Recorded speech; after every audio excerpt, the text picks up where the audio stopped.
자, 여러분 안녕하세요. 오늘의 한자어 404번 컨텐츠입니다. 오늘 함께 살펴볼 글자는 이 글자인데요. 일단 도금과 뜻부터 알아보도록 하겠습니다. 이 글자는 우리가 초조라고 읽습니다. 애가 타서 마음이 조마조마함을 나타내고 초조하다라고 주로 활용을 많이 하죠. 첫 번째 글자는 탈초자입니다. 자, 허신의 설문해자는 이 아래쪽에 새가 3마리 있는 이 탈초가 실려 있고요.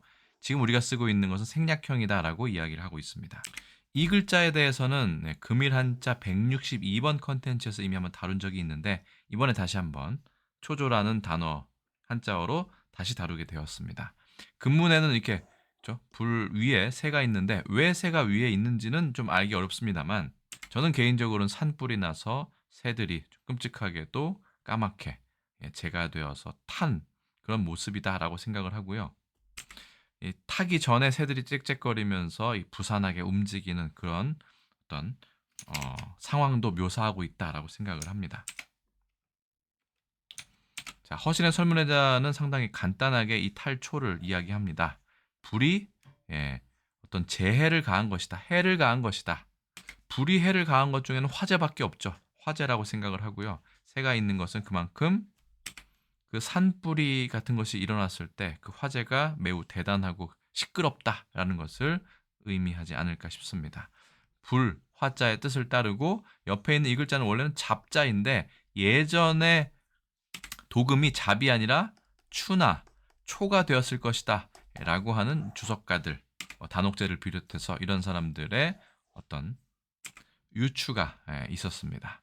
참고로 옥편에는 제가 새까맣게 좀 끔찍하지만 새까맣게 탄 그런 형상이다라고 말씀드렸는데 불이 타올라서 새까매진 것이다 라고 하는 부분이 아예 명확하게 나와 있습니다.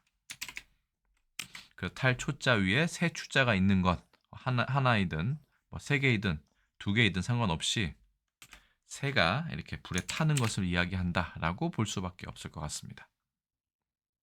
두 번째 글자는 말을 조자입니다. 불화자가 있으니까 이것도 역시 불과 관련이 있는 것이죠. 갑골문 근문 없고 소전체만 이렇게 되어 있습니다. 이 위에 있는 이 잎들이 과연 무엇이냐? 나무 위에 있는 잎들이 나무가 불에 타면서 딱딱 짝짝거리는 소리인지 아니면 이번에도 역시 나무 위에 새들이 불에 타기 전에 분주하게 짹짹거리면서 우는 것인지는 알 수 없습니다만 둘 다 가능하리라 생각을 합니다. 말을 조자의 허신의 설문해자를 보시면 말을 건자이다, 마르다. 불화의 뜻을 따르고 옆에 있는 글자는 울 조자이니까 이 조자는 음을 나타낸다. 그러니까 역시 형성자로 보았죠.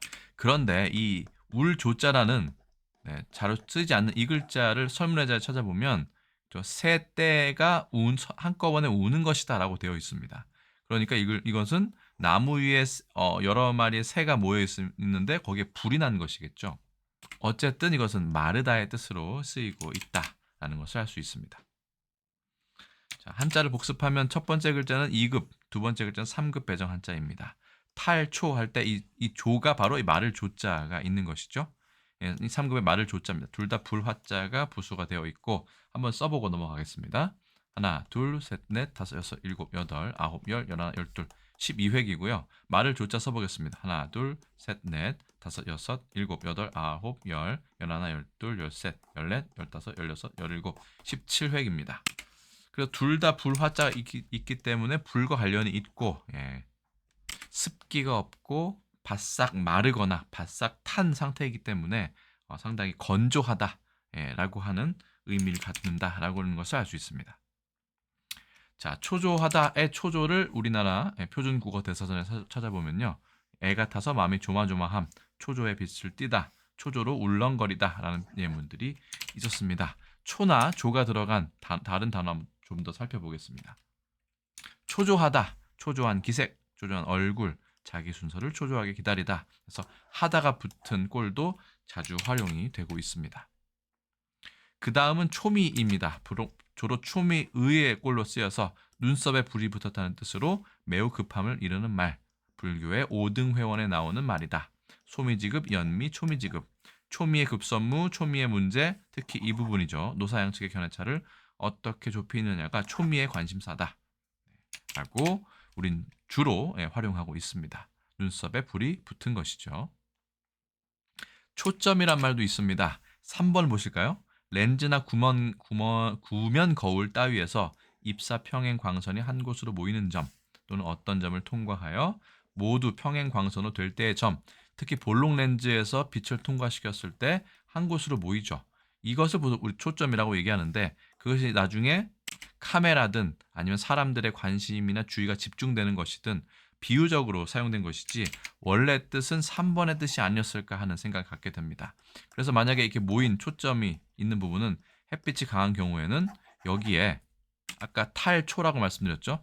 타는 이 그을린 점을 만들어낸다. 그래서 초점이라고 하지 않았겠느냐 생각이 들고요. 실제로 영어의 그 포커스를 보더라도 이것이 화로, 난로의 뜻을 가지고 있습니다. 그러니까 원래 포커스의 뜻도 열, 뜨거운 것, 뭔가 타는 것 이런 거 관련이 있다는 것을 생각했을 때는 3번의 뜻이 일단은 초점의 가장 기본적인 뜻이 아닐까. 그러니까 뭔가 검게 그을린 점이다 라고 보시는 것이 초점을 가장 근본적으로 이해하는 부분이 아닐까 싶습니다.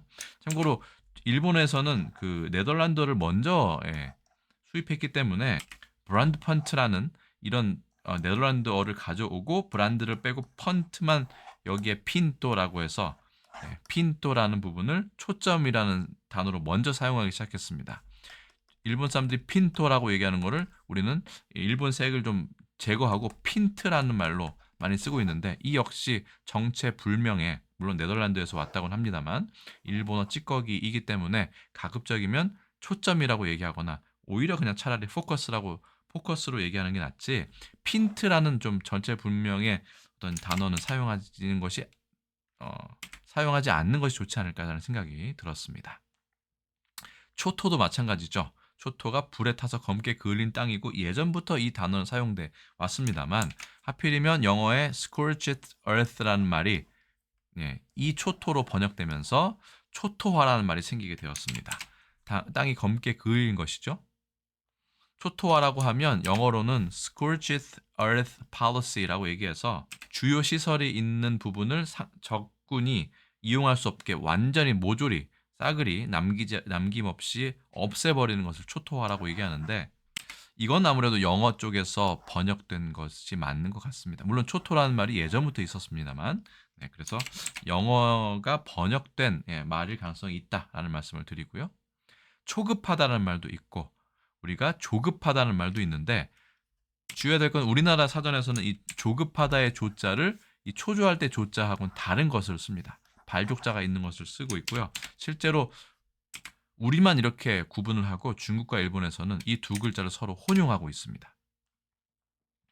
건조란 말도 이 조자가 들어가죠. 그래서 우리나라 말 초조, 중국어 짜오짜오가 있는데 아주 자주는 쓰이지 않고요. 초급이란 말을 많이 씁니다. 짜오지. 일본에서 우리랑 똑같습니다. 쇼소라고 하고 있지만 이 조자를 발족자가 들어가 있는 조급할 조자를 써도 상관이 없다는 것. 영어로는 fresh나 anxious, nervous, restless 정도로 의역할 수 있겠습니다. 조선왕조실록의 초조는 아주 많이 나와 있지 않습니다만 그래도 원문이 4건 검색되고요. 일제강점기 치하에도 초조란 말, 그다음에 광복 이후에도 초조란 말이 쓰인 것으로 보아 이것은 옛부터 지금까지 꾸준히 사용된 것을 알 수 있습니다. 다만 일제강점기를 거치면서 조금 더 자주 쓰인 것은 아닐까 하는 의심은 갑니다만 이건 좀 더 연구해 봐야 될 것 같습니다. 그래서 오늘의 한자어 404번 컨텐츠는 탈초자와 말을 조자가 결합한 초조, 초조하다, 초급, 초미하다, 초미 등의 단어에 대해서 아울러 살펴보았습니다. 그리고 포커스라고 불리는 그죠? 일본 사람들의 핀토라고 불리는 초점에 대해서도 알아보았습니다. 오늘 컨텐츠는 어떠셨는지 궁금합니다. 여러분들의 의견 댓글로 알려주시고요. 저는 또 다음에 다른 컨텐츠에서 다시 인사드리겠습니다. 여러분 안녕히 계세요.